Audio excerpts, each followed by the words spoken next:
I'm a dairy farmer without dairy farmers' hands, where we have 1,200 milking cows and unfortunately in the middle of very severe drought, 3 out of the last 5 years.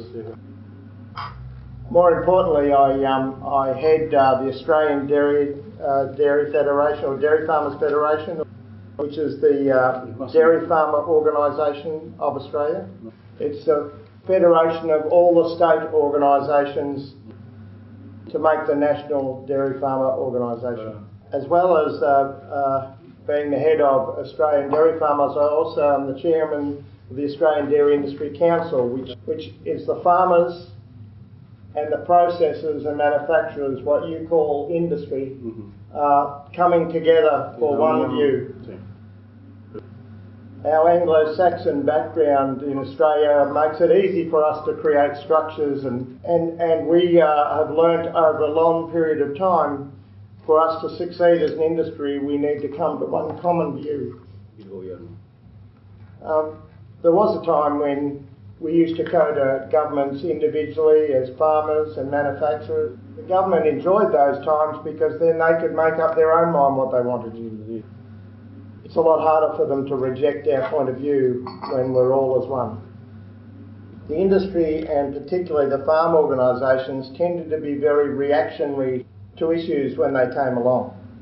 We've tended to think about what the issues are going forward and try to plan for them. Sometimes the barriers we have to what we think our industry, or as individuals or farmers, are ourselves. And in fact, when you unlock that, and particularly when you unlock farmers, the innovation and drive that brings about something entirely different never fails to amaze me. So we have the farmers and the processors, and we have a service company for our industry. Very importantly, all those three structures are into one strategic view. When you talk about the competitive advantages of Australia, we would argue that our ability to act together is probably our strongest. It's interesting, isn't it? Because it's acting together, which usually governments force you to do, without any government intervention at all. But people would say in Australia that we do this the best of any industry. Having said that, my instincts tell me we're at a fundamental change. I think there's going to be a revolution in dairy cattle breeding.